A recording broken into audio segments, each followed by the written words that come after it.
Welcome to Navigating Change, the podcast from Teibel Education. I'm Pete Wright, and today we bring you two fantastic leaders in the higher education change space. Carol Mullaney serves as Senior Director for the Offices of Sustainability and Continuous Improvement and is President-elect for the Network for Change and Continuous Innovation, NCCI. Brent Ruben is Director of the Rutgers Leadership Academy and faculty member at the Robert Wood Johnson School of Medicine and the Graduate School of Education at Rutgers University.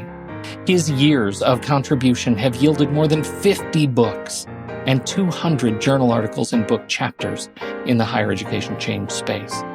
Carol and Brent join Howard Teibel this week for a conversation on change and provocation and the evolving macro conversation that comes as we learn to lead change in higher education.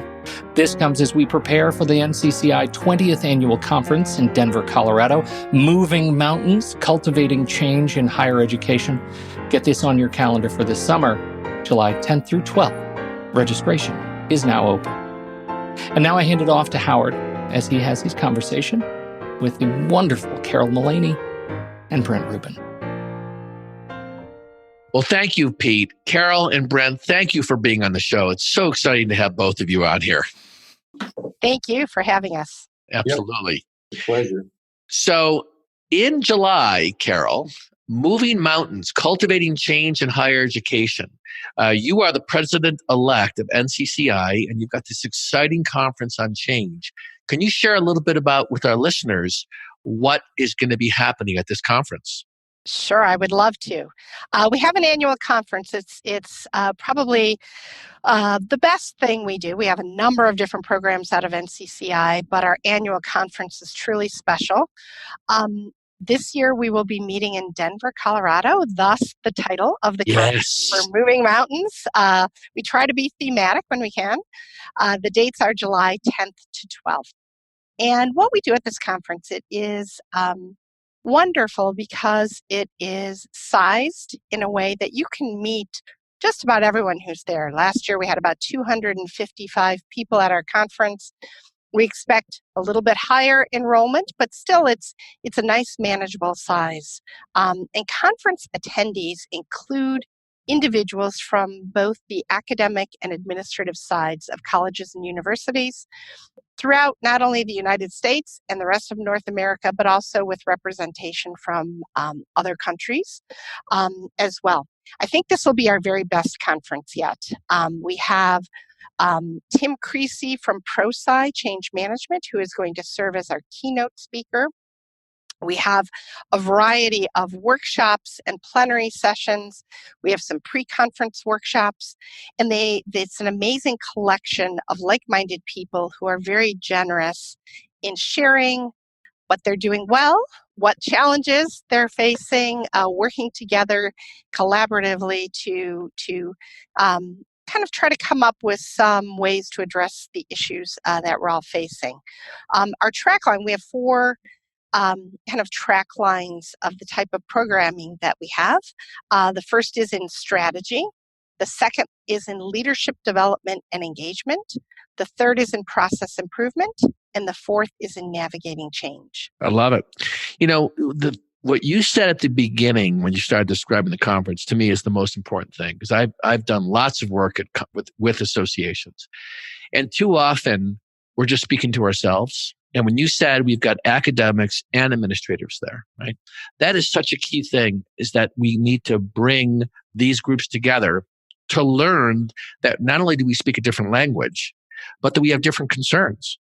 You know, and Brent, you know, your history in this space of change and higher education is a phenomenal story. And what I'd love to hear from you, first of all, when you look forward, we're going to talk about looking back and some of the origins of NCCI. But when you look forward at where we are and what's emerging as some recent change issues, what are you seeing in the conversations that people are having today at Rutgers and also outside of Rutgers? Mm-hmm. Well, it's interesting. I think that kind of this event has been an occasion for me to look back a little bit and think about the evolution of things. And I think that really many of the same themes that have always been around are increasingly important today, but that there's much more of a macro approach. And I think the work of NCCI and people in similar spaces that engage a lot of the NCCI type of people playing an increasingly central role on our campuses. And whereas, and I can talk a bit about this in a minute, but whereas initially it was about quality teams and fixing administrative processes in a pretty micro space, I think that's one of the things that's changed dramatically over the years, and I think will continue to change. Can we go back in time now, Brent? Yeah. Can we do a little time travel? Sure. So, let's go back to pre-NCCI days, right? And basically, we were talking a little bit in the workup in the preparation for this meeting about, what was it like then? And basically, I think there were a handful of people from Penn State, Wisconsin, Rutgers, Cornell, Missouri. And interestingly enough, each of those people had very different jobs. I was directing a PhD program. There was someone who was the head of administrative services, someone at one of those schools that was in charge of budgeting, someone else in the faculty of HR.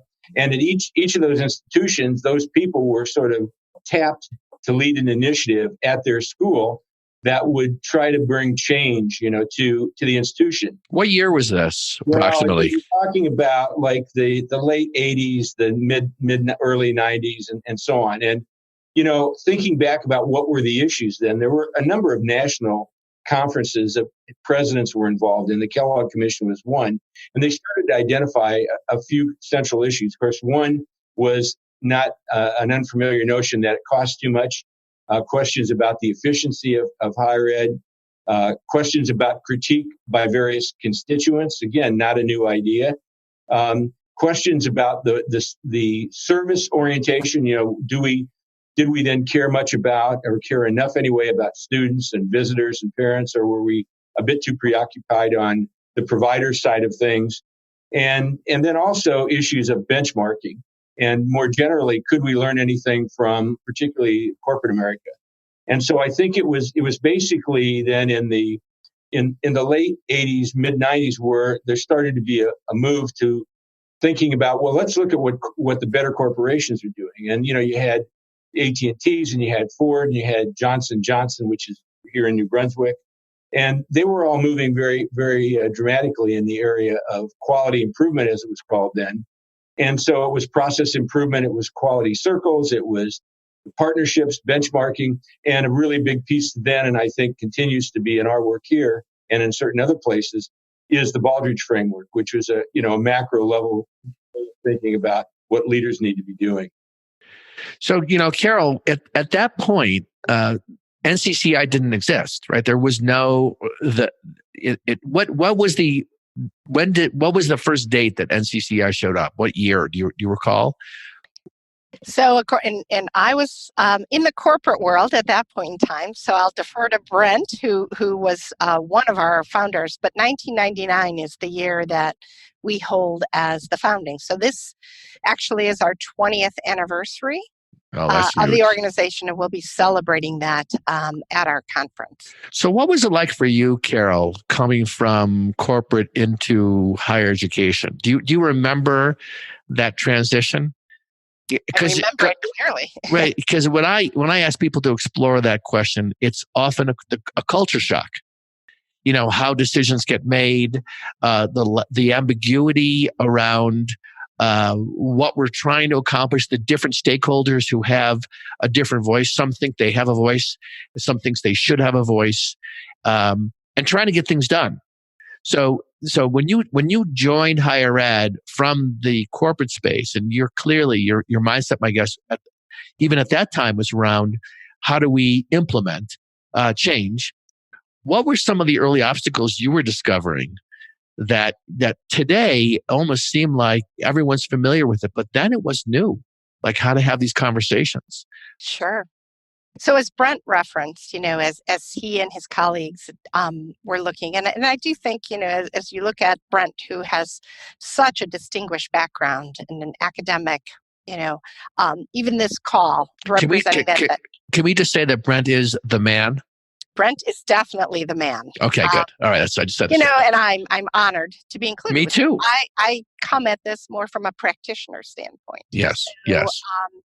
I was hired at the University of Notre Dame after they had done what Brent referred to. They went out to look at what should we do in this space and benchmarked against, first of all, a couple of top universities, like Rutgers and Penn State and Wisconsin, but also looked outside of higher ed and visited some other large companies that had programs in place. What's interesting? Doing that then, those who were practicing this was an important thing to do. But the academic side of the house, early on, my experiences, is they looked at conversations brought from the corporate world as being antithetical to what their mission was, and didn't see, for the most part, that there was value in looking outside of the higher ed space. Mm-hmm. And I think that's shifting, but was that not your experience? That was my experience. Yeah. I recall in the myriad of interviews that I participated in during the selection process, probably almost every single person said to me, well, we don't want to be too corporate. We are different than a corporation. And that is true. My experience, I have been in higher ed now 9 years. But I do have to say there are many similarities. People are the same. A lot of the management structures are the same. I think one thing that is very different is terminology. And that's something we had to be very cognizant of and think about clearly as we were moving forward with our programs within the university. And to me, the reason, you tell me if you agree with this, both of you, that the reason the terminology difference is important, because if you didn't learn to speak the language of higher ed, you couldn't build trust with the constituents. They could see very quickly whether you were bringing in a corporate mindset or a mission-based higher education. This is not about making money. This is about a grand vision and what's interesting that I'm curious about when you think about this, Brent. Let me come back to you now. How has the conversation shifted when you are with your academic colleagues around looking at corporations? Is there greater receptivity in a broader sense that we can learn from corporations and bring that to the academy? Has that moved? It's moved some, but I don't think it's moved as much as it needs to move on the academic side. I completely agree with Carol, and it's my own discipline is communication. So I was tuned into those things from the beginning and finding that most all the words of the quality movement, including the word quality, were problematic, particularly on the academic side. The response to we're starting a quality program is, well, wait a second. Rutgers, for example, was founded in 1766. What the hell do you think we've been doing since right. then? Right. Okay, so you had that. So the word quality was a problem. The word customer was a problem. Right. For everybody initially, still a problem. My sense is on the academic side, many places, as it was in healthcare and still is in some ways. The word deployment, which is a Baldrige word, that was a problem because that's a military term. And process is a problem because what is a process anyway? We know about programs, we know about services. Assessment, that's a problem. So the issue was, how do you translate what are generically relevant concepts into the vernacular and the culture of higher ed? And one thing I want to add here, and then I'll pause and be interested to hear Carol's thoughts about this. If you weren't careful and you adopted the easy route, which was to work only on the administrative side with terms that they were okay with, because they were less troubled by a word like customer, for example, in procurement or finance. It was not a difficult word, but the word leaked out that you had a program that was a business program, if only appealed to the administrative side, and you didn't have the credibility to make an inroad on the academic side. And so for us, the transition, little by little, has been from mostly doing things on the administrative side to doing most of our work now on the academic side. It's not been really a very easy transition. Yeah. What's been your experience, how this has evolved, Carol? I think the same for us. We as Brent mentioned, we started with work on the administrative side.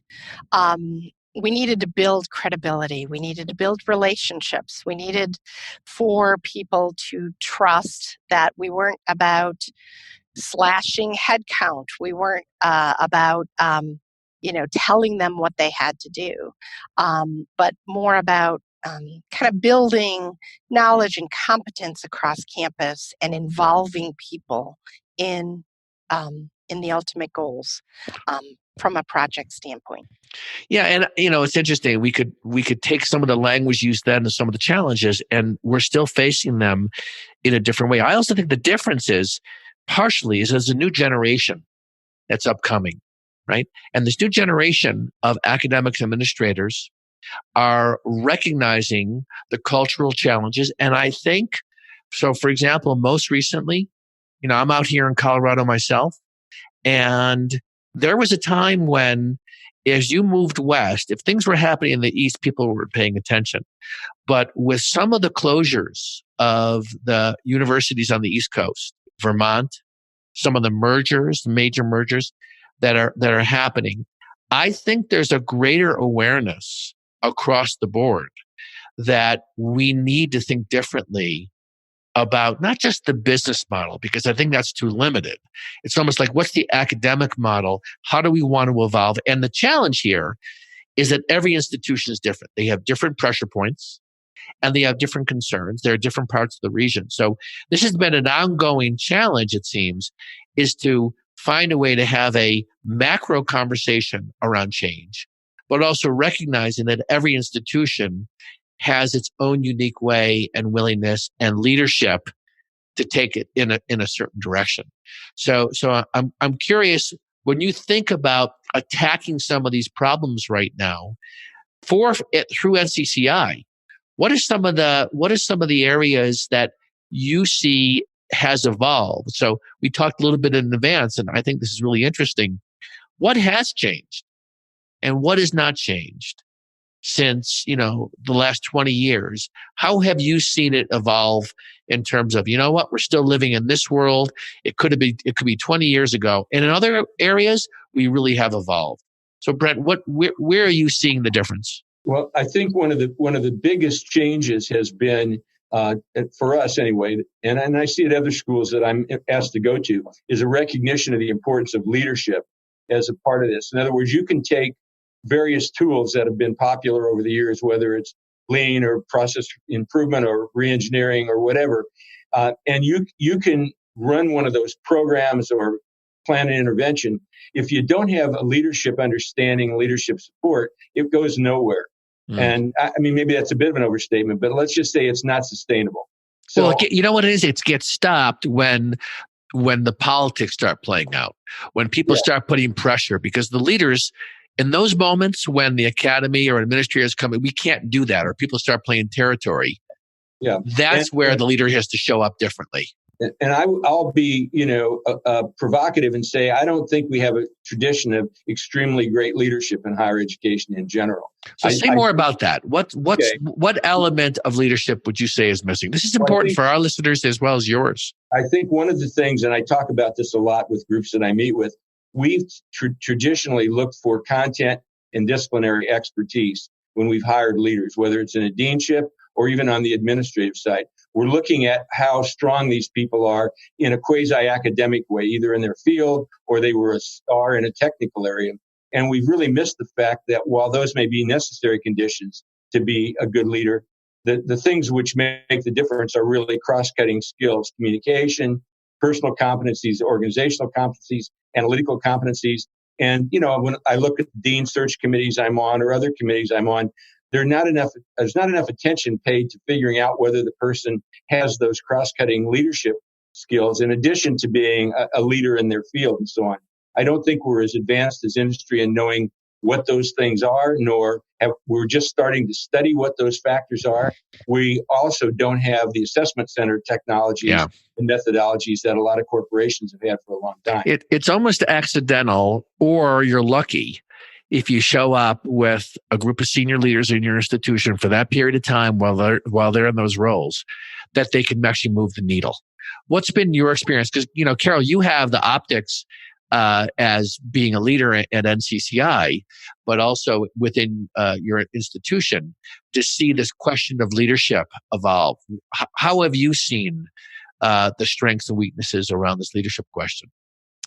So I mean, we've been blessed, at least at the university where I am. I have tremendous respect for our executive leadership. But I have seen within NCCI and here at our institution, at least, a growing recognition of the need for good leadership and for leadership development. I see that in kind of at middle management levels, if you will, within higher ed and what we're looking to do. Many universities have started new programs, and many of them have programs, leadership development programs, that combine academic and administrative leaders in the same cohorts. They're going through the same type of leadership development. And I think that's really exciting for the future. I think there's probably a lot of room for growth in that area, but at least I do see new programs developing across a wide swath of different institutions. So we have people listening to this that are asking themselves, what kind of leader am I? Right? All of us are asking that all the time. So what would you say is a leadership competency that really is needed more of or is missing that you would say, if you were talking to anybody, if you're going to move the needle on an initiative on the academic or administrative side, here is one or a couple of leadership competencies specifically that you should be cultivating in yourself? What comes to mind, Brent? I'll mention a couple. I think one is sort of a spin-off of what used to be called customer focus in the quality movement, and it's really stakeholder analysis.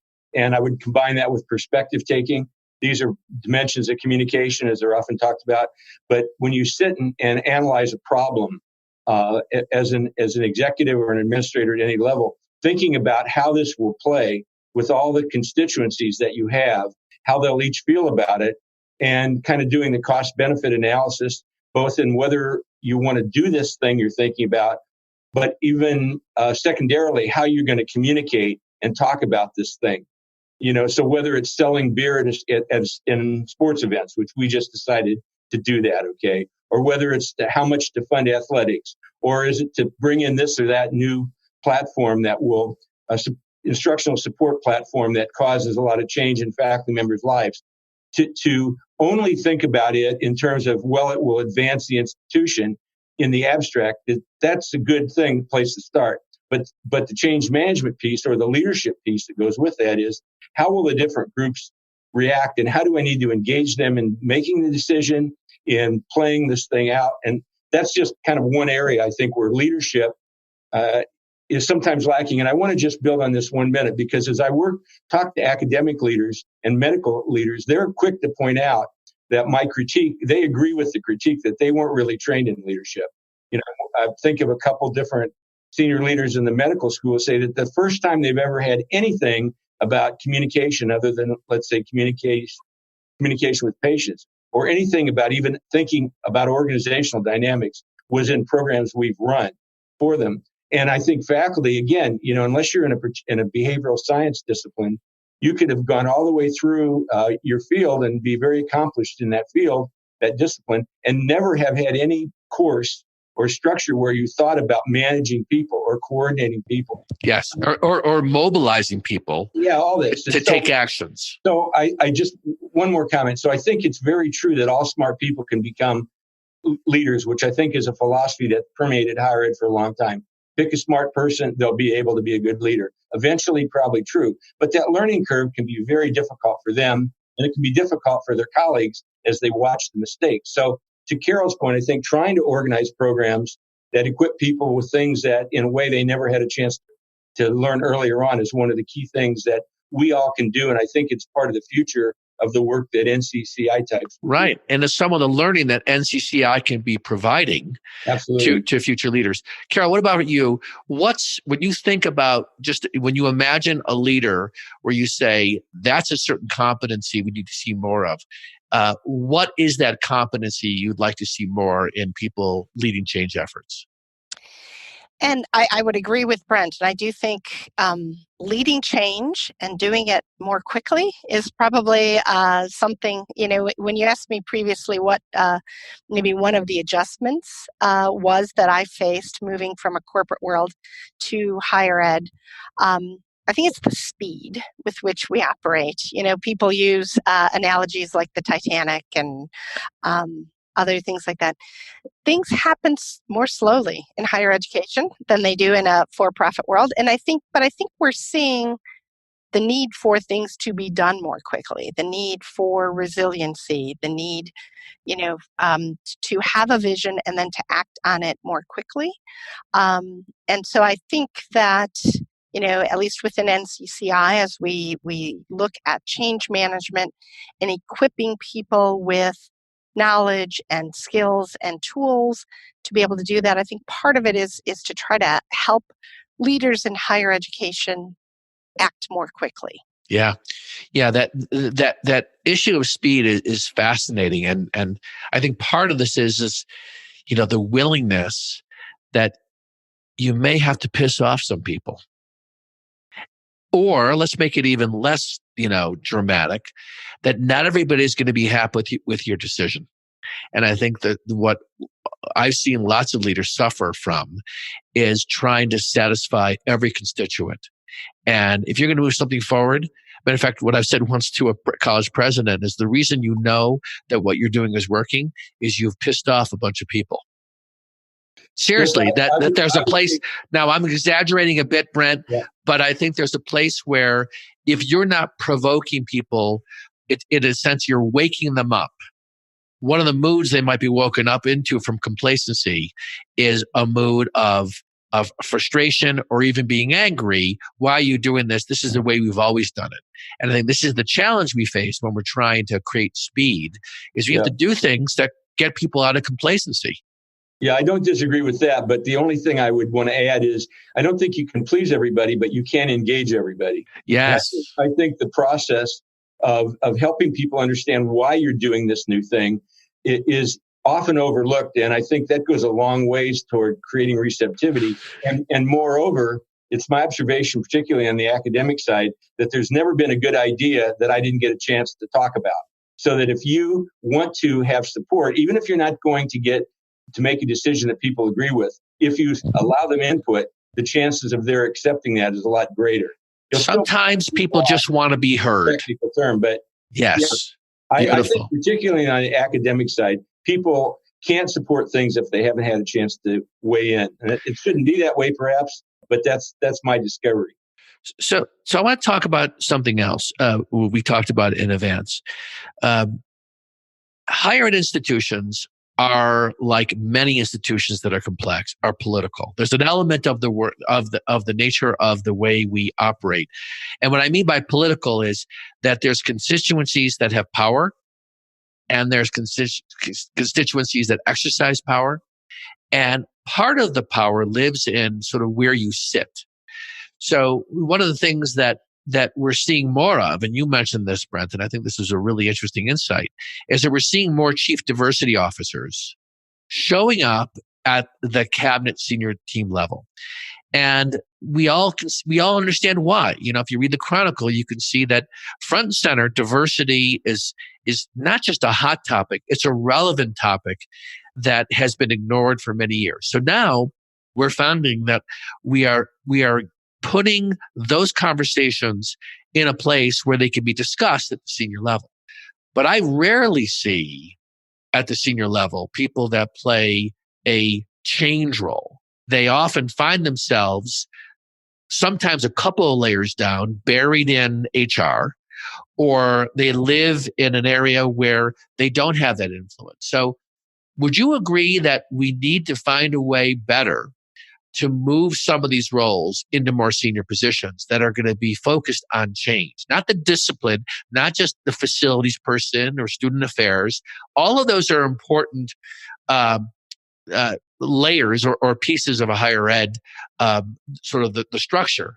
But we don't have change leaders at the top and that have that as their primary focus.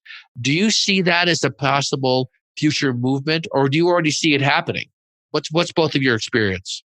Well, I'm of two minds on this. One part of me says there was a time when people thought we need quality officers, on the cabinet, and some corporations had that. J&J had that. AT&T had that. AT&T had thousands of quality people, and that was their job designation.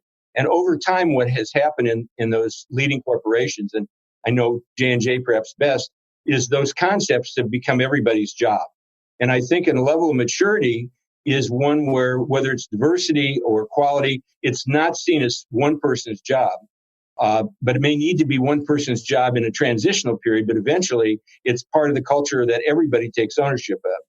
That said, I think we're really not there yet with diversity, nor are we there yet with concepts like change or leadership development or strategic planning. So I think on the road to that, then what you have to do is find ways to capitalize on public interest and the public recognition in the importance of the thing you do. And communication, now you find communication people on many of the top level administrations. That wasn't always the case. But communication became something everybody thought was a problem and something everybody thought was a solution. And I think that's happening with leadership now. It's on everybody's list of what's wrong, and it's on everybody's list of what could be better. And change might be another one of those. Okay. So I do think that the time is actually right for people to leverage the interest that's in the stakeholder community and boards and so on to make clear what we have to contribute. You have to go beyond saying we do this thing. You have to be able to demonstrate the value you can bring, I think, relative to that thing. So what I'm hearing you say, and then I want to hear what you think, Carol, I'm hearing you say that maybe initially, as part of the maturity model around this, is that we need someone dedicated to be able to bring that understanding. But over time, it needs to become everyone's responsibility, right? Diversity is everyone's responsibility, but at the same time, there are people that really understand the nature of those issues in a deep way, and having them at the top can help inform people to be more sort of cognizant, and then we can step back, but we're not there yet. What's your sense of that, Carol? So I think it's interesting, and I agree with what Brent has said. We in NCCI have collected information from our members. And one of the beautiful things about NCCI is that we have people from a broad umbrella of different functional areas within a university. And so if you come to our conference, you'll meet people who have titles of strategic planning or continuous improvement or change management, but you'll also meet people from the provost's office, from IT and finance and HR, but they have, as part of their role, a responsibility to lead change in some way. So I've seen in the variety of universities that are part of our membership different models, and I think they can work. Whether or not you have executive leadership that has a commitment to this and therefore utilizes some functional expertise, but also builds knowledge and builds kind of a culture of change management, of improvement. I've seen that work. I've also seen, leaders who have that particular functional title, and they drive change that way. Nice.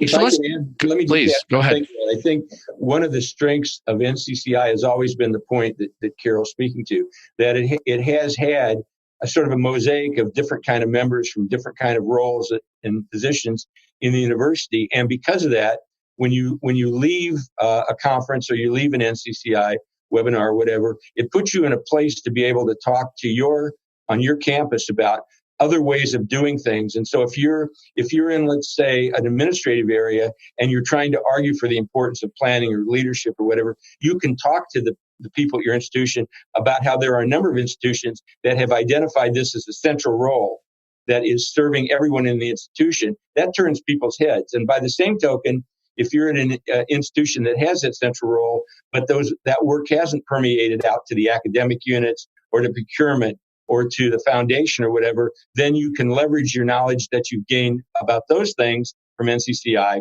to also push back. And so I think it really equips you to be a change agent yourself, I guess. Yes, yeah. What I love about what you're saying, and it's reminding, because having been to lots of different associations, every association you go to now in higher ed has a track around change. The difference here is this is the focus. So everything you're going to come to, if you come to this conference, whatever role you play in higher education, you're going to learn something about change in a deeper way. And there's no association, in my experience, that has that singular, dedicated, deep focus than NCCI. So I think that's a really important thing, and it's why it's important to grow this, is that, and for people to take the time. So who are some of the, you talked a little earlier, so what are some of the people you're going to see there role-wise? Obviously, you'll have change agents or people that play change roles at your institution, but you will also see academics, like you said, Carol, too, right? You'll see directors, you'll see vice presidents. How is that? Are you seeing over time that's shifting, that more people who play more traditional roles in higher education are beginning to see the value at being an NCCI? I do. I see. So a value of NCCI is that it's an institutional membership. And so university would join, and then anyone who is employed at that university, faculty or staff, can be connected, can be on the mailing list, can receive member benefits. And we have many universities that send multiple people to the conference. And what's interesting, for example, from my university, we've had individuals from our continuous improvement office, our strategic planning, our human resources, our information technology teams. From others, we've had individuals from provost's office, chancellor's office. So it's very exciting. The other thing is that any institution within higher education can be a member. So part of the value too is the generous sharing of experiences that we realize from people across different types of institutions. I think within higher ed, at least this is my experience, we tend to benchmark against what we consider peer universities. Right. But sometimes there's great value in looking outside of that traditional peer benchmarking set as well. Yes. And sharing information with community colleges. That's right.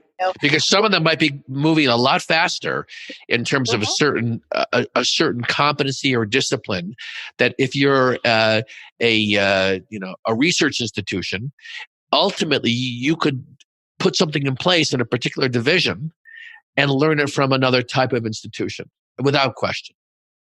It's also the case that the so-called top tier institutions, the AAU schools and so on, they're becoming a smaller and smaller market for graduate students and future faculty and future administrators. And more, the impact of higher ed, I think, is at the community college level and at the state school level. And, we need to make sure that we're doing all we can for all those institutions. That's beautiful. So I'm just going to say that for all of our members, I would highly encourage the people that listen to this podcast, and I know we're going to share this with your members so they can see what's upcoming in the conference, to really check out NCCI if you haven't attended. Because I've been to a number of these conferences, and it's always surprised me, even though I've been practicing this work, how much I'm even learning in the space that where I think I know something, and I get to see somebody practicing, sometimes you walk away with one or two nuggets. You can go back and make a phenomenal change. So let's wrap this up, and we'll make sure, by the way, that people can get access to how they register. Why don't you just tell people right now, if they're interested to learn more, where should they go, Carol? So they should go to our website, and and the website is? It is ncci-cu.org. If you do a Google search for NCCI, you'll probably find some other organizations, but ncci-cu.org. And the CU is what does CU stand for? That's a question I don't know the answer to. Okay, all right. It's not an acronym for a university. It might be see you at the conference. See you. Oh, good. There you go. That was good. Good comeback, Brent. All right, so let's to wrap this up. I just want to give you both a chance to just share one thing that you're excited about upcoming at this conference that you're anticipating you're going to be coming to. Anything that you want to share, Carol or Brent, that really gets you, excited to say, I'm going to be there and participate. That's new and different for you. I can start out. What I'm looking forward to getting a chance to see, how things have progressed and meet some colleagues that I haven't, some of the newer people. But by the same token, there are a number of people who were in the founders group that are coming to this, some of whom I haven't really seen for a while. So I'm also very much looking forward to that kind of a reunion as well. So that you're going to be sharing a beer at the bar. Absolutely. Looking back, you remember when? Absolutely. What about you, Carol? There's so many things I'm looking forward to. It is our 20th anniversary, so to celebrate the great work that's been done over these past 20 years. But it's an opportunity for us to look forward. And I think the thing I most look forward to at the conference every year is meeting people one-on-one. We have opportunities for people to have dinner together. We call them dine-arounds. There are so many opportunities to really connect with people and build your network. And so I look forward to growing my network again this year. Fantastic. Well, listen, I want to thank the two of you for your dedication to this work, because this is one of those areas where the needles move by seeing that there are people who are dedicated the way the two of you are to continuing to improve, right? To recognize that this is a lifelong learning endeavor that we're in, and learning how to speak a language, learning how to talk differently or converse in a more impactful way. And I'm thrilled, Brent, that this is our first opportunity to meet face to face. And I've known about you for so many years. And Carol, your energy for this work is so obvious. So I'm looking forward to being there with you. And I encourage everybody to go to the NCCI website. And if you have an opportunity, especially if you're in this area in Colorado, to show up there. So thank you to both of you, and we look forward to seeing you at the conference. Thank you for hosting, Howard. You're welcome. Thank you. See you in Colorado. See you in Colorado.